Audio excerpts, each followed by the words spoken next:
I'm Owen Bigland. This is the Inside Edge video blog. Okay, this is going to be fun. I'm going to cover a couple of hot topics that were all in the media here the last couple of weeks and give you my take on it and give you the real straight story on this. So before I start, one of the reasons why I get up at 5:30 every morning and love the career that I'm in, the career of real estate, is because no 2 days are ever the same. And I think a lot of people know Vancouver is in the major leagues as far as real estate goes. Outside of maybe New York City, Manhattan, and some areas in Southern California, Vancouver is one of the probably one of the craziest and probably one of the most active real estate markets in a lot of ways, not just in price and demand and buyers coming from all over the world. No 2 days are alike in this business, and a lot of times you can't make this stuff up that I see on a daily and weekly basis in my business. What keeps me going, it's the challenge, and again, not a week goes by when I don't see something that I've never seen before.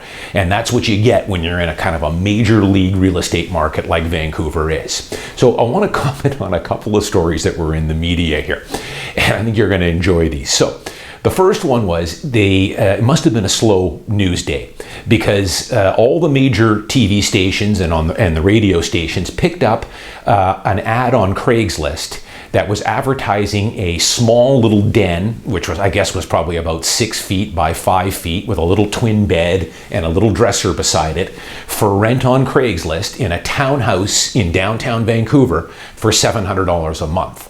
Now, I didn't see anything wrong with this, but of course, a lot of people were up in arms saying this is the state of Vancouver real estate. When you're renting a den or a little media room for $700 a month. Now, what they didn't go on to say is this was in a 3-bedroom townhouse. You had access to a bathroom downstairs. You had access to the living room and the kitchen, of course. That was just your little sleeping quarters. It was shared accommodation. Now, again, it must have been a slow news day because this is nothing new. If you go on to Craigslist, you see these all the time. My wife, who is also a licensed realtor, she is my property rental or investment assessment expert. So when we're dealing, I do a lot of work with investors, as people know. So we have a list of the prime buildings that we'd like to put our investors into. And we also keep up to date with what those units are renting for. We update it quarterly. So when I have an investor client who's looking to buy a unit in that building, we'll give him an investment assessment. You can get $2,100 or $2,200 a month for rent. Here's some examples on Craigslist, and we're always updating that. So we know exactly. My wife could tell you give her an address, tell her if it's a 1-bedroom or 2-bedroom, she can tell you within $50 what that unit will rent for. Nobody knows it better than she does. So we're always updating this, but my wife will always come out and show me some of the stuff that's on Craigslist.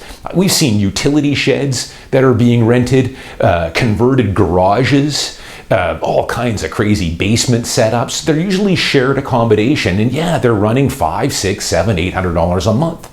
Now, the point I want to make with this, and I've talked about this many times before, if you don't want to rent something like this, then don't rent it.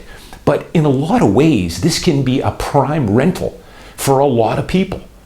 Because I've often talked about how you have to rise above the masses here, the Joes earning 9 to 5 wage, if you want to live and buy a condo in downtown Vancouver. So there's only 2 ways to do that. The best way, of course, is to get yourself into a career, go to school, and get into a high-paying career. If you're a young person watching me, I would say that should be in coding, computer engineering, software engineering. I'm working with these clients all the time. They're pulling down 6 figures. Now, they had to go to university. They had to go 4 or 5 years of school to get trained in that, but they're starting at 6-figure salaries. I've also got lots of clients that have gone into the trades, skilled trades, plumbers, electricians, crane operators. The other avenue would be to get into sales. Get your real estate license. It's going to take you 10 years to get to for most people, to get to a high-level salary in real estate. It doesn't come overnight, but get into car sales, real estate, whatever it is where you can get into a 6-figure income. You have to position yourself to be getting into 6 figures for sure, if you want to even buy a basic 1-bedroom. The other way you can do it is to cut your living expenses down to the bone. It's very difficult to be able to save for retirement and save to buy your first condo if you're paying $2,200 or $2,300 a month for rent. So that's where these dens for $600, $550, this is where these fit in for people. It's not going to be fun. It's going to be roughing it. But for the right person, these can be an excellent fit for a couple years while they're making their money, getting better at their career, moving up the food chain and the salary ranks, and keeping your expenses low. There's nothing wrong with this. So many of my clients have gone this route. I've even to some extent gone this route when I was in school. I didn't start with a $2 million detached house when I was in school. I was sharing apartments. As a matter of fact, if you bought my book, some of the first properties I bought that I owned, I would rent out the extra bedroom. I talk about it in my book on one of the first townhomes I bought. It was, I had to stretch to buy it. I lived in the master bedroom and rented out the other bedroom downstairs and bathroom to a tenant to help cover my rent. So for the life of me, I don't know why people were up in arms about this. Go on to Craigslist. These are out there all the time. They can be an excellent fit for the right person to keep your costs low, bank as much money as you can, get that $150,000 you need to get the down payment. And I've talked about this so many times. It's just getting the down payment. Once you have that 150 and you're able to buy your first condo, you have crossed a huge hurdle in life. Huge. Now you can take a vacation, take a break, because now you own that condo. You're creating equity, you're paying down the debt, and you're getting capital gains on it. And you're not at the whim of your landlord and all the other baggage that goes with being a long-term renter, which I've gone on many, many times about. Here's the other story. Last month, because of the Vancouver Empty Homes Tax and the new BC speculation tax, there was a bunch of articles in the news about these luxury homes on the west side of Vancouver in areas like Shaughnessy, Kerrisdale, Dunbar. These are $4, $5, $6 million homes, 5, 6, 7, 8 bedroom homes that are now on Craigslist, and you can rent for between $6,000, $7,000, $8,000, $10,000 a month and up. Now, the situation here, of course, is these homes were obviously not being occupied for 6 months. That market is brutally depressed in that luxury detached market, as I've talked about many times. So they have no choice here. Rather than pay the $100,000 vacancy tax, they decided to put it on Craigslist and try and rent it for $10,000 a month. Now, this is hardly affordable housing, $10,000 a month. And that's just quickly, I want to make this point clear to people. The myth of what this empty homes tax has done. If you remember, they said there was thousands and thousands of empty condos in downtown Vancouver, 1-bedroom condos. Now, the proof is out there now. That simply did not materialize. We have not seen any substantial increase in the number of 1-bedroom units that have either been sold or are available on Craigslist for rent. Vacancy is still at 1%. It hasn't moved the needle at all. What has come up on the market were two things. Luxury condos in places like Cole Harbour and Yaletown that are $3, $4, $5 million. These were second, third, fourth, fifth homes for people that used it part-time, went up to Whistler, stayed in the city here and there. Or there were obviously luxury detached homes on the west side, which we knew about as well. So the market's depressed. They don't want to pay the $100,000, $150,000 empty homes tax. So we'll put it on Craigslist and rent it for $10,000. Now, it's not affordable housing, so it hasn't done what the vacancy tax was supposed to do, which was to increase inventory on affordable units. It's not doing that. But the story is some enterprising young people, and I commend them for it. They're pairing up, getting 6, 7, 8 of these guys together and renting this house. Each person gets a bedroom, and you pay $800, $900 each, and you get a 6,000 square foot luxury home. You each get a bedroom, and you share the home. So it's great. Again, this is perfect for the guy who, again, is trying to get a foothold in the Vancouver market.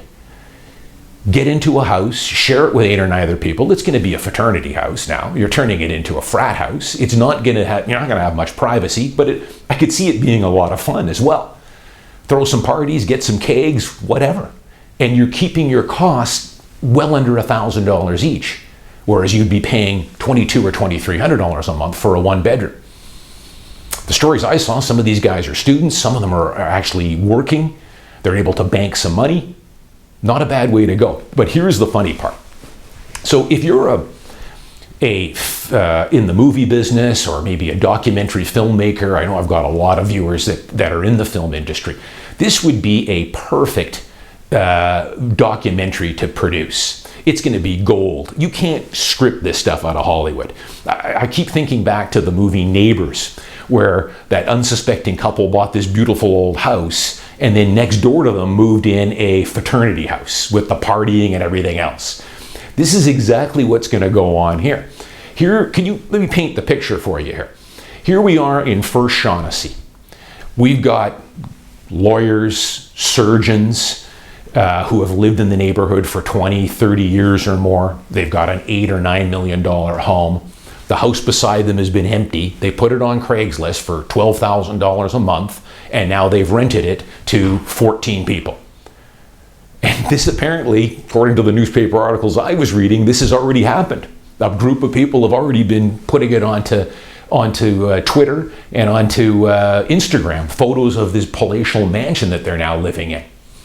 So can you imagine this? Here's a surgeon who is probably like me, goes to bed early, probably 9 or 9:30 at night, and gets up at 4 a.m. or 4:30 in the morning because he's got to be in surgery at 5 or 6 a.m. So he's an early to bed, early to rise, and you've got this fraternity probably next door.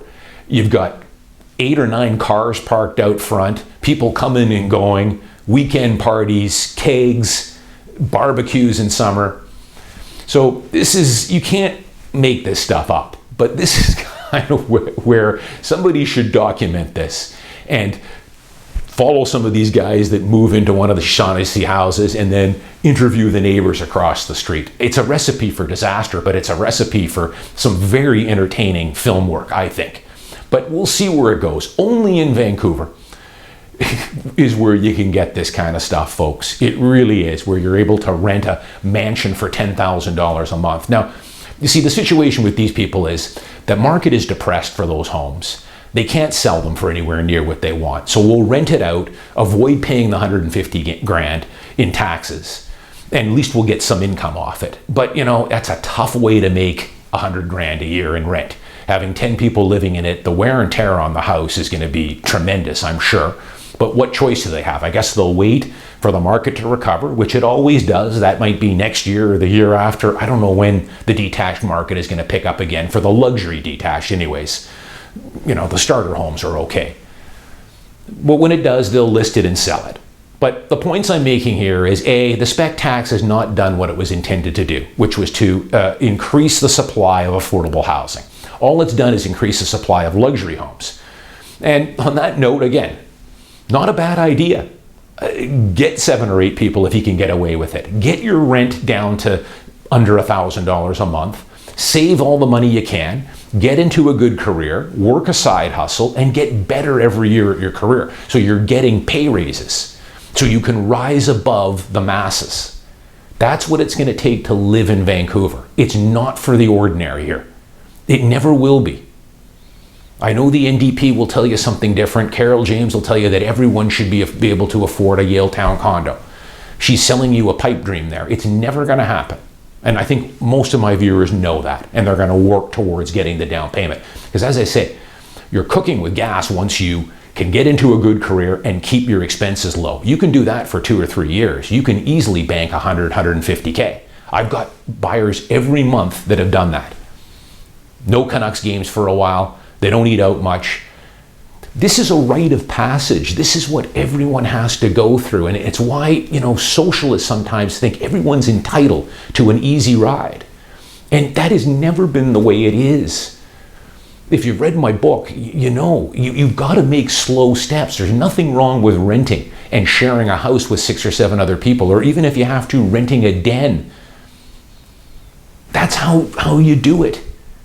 It'll make you stronger. When you do these things, it makes you realize how much more you want to attain home ownership. On the final note here, Andrew Wilkinson, the leader of the Liberal Party, got into some hot water about a month ago. He was completely misquoted on it. I felt sorry for the guy. The media jumped on him because he was basically saying what I'm telling you. Hey, if you're a renter, it's not all that bad. Everyone has to rent to start out. You can't expect to buy $1 million condo when you're out of school. It's life. It's how you move up the ladder. It makes you, when you attain those things, all the more gratifying when you finally get out of the rental market and buy your first place. I talk about it a lot in my book. Buying your first home is a very special time. I still remember my first purchase vividly. It'll never get out of your memory. Just the satisfaction you have knowing that you saved that money, bought your first place, and the security blanket you feel when you bought your first place.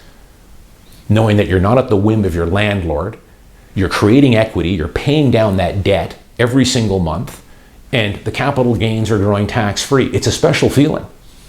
And that's what I've always tried to impart on my blog here. Forget these doom and gloomers, these negative guys that are mad at the world. They're bitter and angry because of bad decisions they've made. Opportunity is out there. We're living in a gravy train right now. We really are. I know some people are going to think, typical realtor. Opportunities are there all over the place, but share a house. Somebody should document. Somebody has to do a documentary on this. It'll be gold. It really will. But as long as that lasts, milk that for all it's worth. It's probably only going to last a few years because eventually that detached luxury market's going to turn and then all those homes will be up for sale. But if you have to, rent a den for $500. It's an experience. It'll make you that much stronger. Everyone has to move up the ladder. Nothing comes for free. I'm Owen Bigland. If you haven't started following me on Twitter, please do, because I'm posting a lot of articles on there now, just on articles on real estate in general. I think you'll find a lot of them quite interesting. If you haven't subscribed to my YouTube channel, please do. As always, thanks for watching, and I'll see you next week.